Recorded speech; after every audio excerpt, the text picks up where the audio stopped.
Bonjour à tous. Ça me fait vraiment plaisir de vous parler du cœur aujourd'hui. On va parler de cette béatitude qui s'appelle « Heureux les cœurs purs, car ils verront Dieu ». On cherche toujours à reconnaître Dieu dans les Écritures, dans son histoire passée, dans comment Jésus a vécu, comment Marie a vécu, qu'est-ce que les apôtres ont fait. Mais aujourd'hui, ici maintenant, est-ce qu'on le reconnaît à travers les événements de nos vies? Est-ce qu'on le reconnaît à travers les personnes que nous rencontrons, à travers celles qui nous dérangent au travail, à travers celui qui n'a pas la même perception que moi des choses et des événements, qui n'a même pas les mêmes croyances que moi? Est-ce que je perçois le divin, l'amour à travers lui? Malheureusement, on est obligé de répondre non, tous et chacun. On a cette difficulté à le faire. Pourtant, il y en a qui ont réussi, qui réussissent encore aujourd'hui. Je pense à Marie, à Jésus, bien sûr. Je pense à Mère Teresa, entre autres. Il y en a qui ont cette capacité-là d'être bons et de voir cette bonté-là partout. Ça veut dire qu'eux autres, ils ont une lentille, une paire de lunettes qui est probablement pas comme celle que je porte actuellement.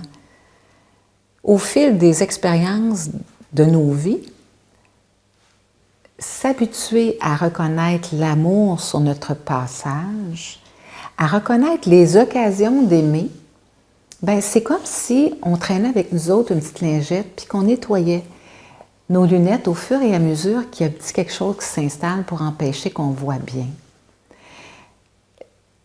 Quand on rentre dehors l'hiver puis qu'on porte des lunettes, souvent on va avoir tout embué et on se doit de la nettoyer comme il faut bien souvent pour que ça redevienne plus clair.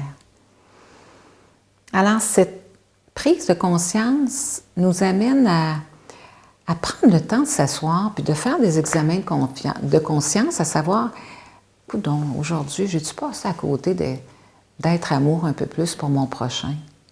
Ouais, je me suis mis à penser tout croche à un moment donné, j'en voulais un tel, je me suis mis à juger le gouvernement, à vouloir que les choses soient changeantes, à arrêter d'avoir mal aux jambes, d'avoir mal dans le dos.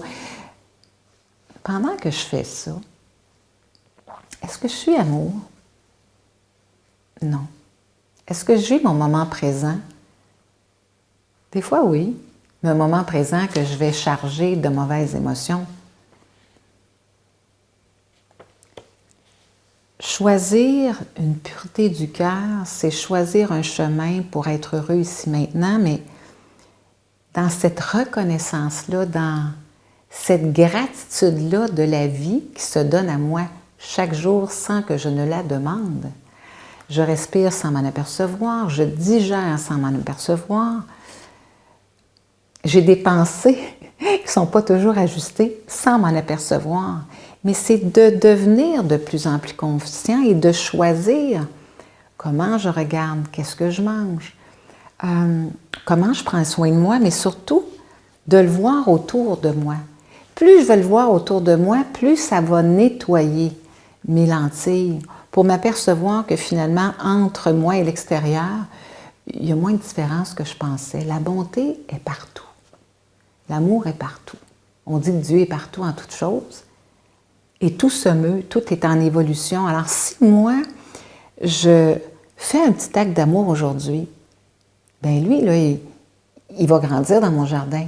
Et ça va devenir de plus en plus abondant comme récolte, de sorte qu'à un moment donné, l'ivraie dans mon jardin n'aura plus d'espace pour pousser. En tout cas, il va être plus serré. Il va moins proliférer. Puis plus moi je le fais, plus je vais être un exemple pour ceux qui m'entourent de le faire. L'amour n'a pas besoin de parler. L'amour, c'est quelque chose qui se donne sans parler. Les mots, ça vient en supplément de temps en temps. C'est d'abord et avant tout faire une expérience de cœur, quelque chose qui n'est pas de jugement, d'être juste accueil, sans juger. Puis surtout, faire attention à ce qu'on appelle la peur de ce qui va arriver. Je pense aux médias qui se font un plaisir de nous amener dans cet état. Alors, être capable d'entendre des choses sans rentrer dans cette peur collective-là pour semer du bon grain dans notre jardin, puis dans celui de la terre entière, parce qu'on est tous unis. Hein? On a tous un impact les uns sur les autres. Et cette chance-là qu'on a d'être tous unis, c'est qu'on sait que si quelqu'un fait un acte d'amour, ça influence tout le monde. Jésus, un jour, a donné sa vie pour nous, et par le don de sa vie, il nous a tous sauvés. Il nous a montré le chemin de mourir à soi-même pour renaître à nouveau. Et cette résurrection-là, on est tous appelés à le faire. Et chaque geste d'amour me ressuscite un peu plus chaque jour. À quoi? À ma nature divine amour, qui est ma seule nature permanente, qui va exister pour toujours, qui n'est pas mortelle, qui est immortelle. Merveille des merveilles, don de vie gratuit que j'ai reçu. Alors, je nous souhaite de multiplier nos gestes d'amour, d'avoir envie de purifier nos états d'être négatifs, de nos sentiments, ressentiments, etc., pour s'habituer à être heureux ici maintenant et avoir partout la présence de Dieu, avoir partout l'amour, la vie qui se donne à moi. Chercher à me disposer à recevoir pour mieux donner. Donner quelque chose qui va être encore meilleur.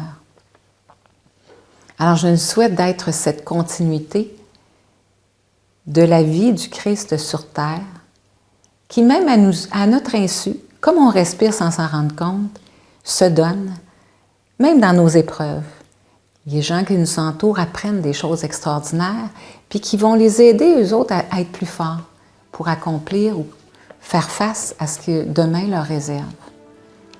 Alors, bienvenue tous sur ce chemin de remonter à la plénitude de qui nous sommes, des êtres créés par amour pour aimer pleinement. Bonne route.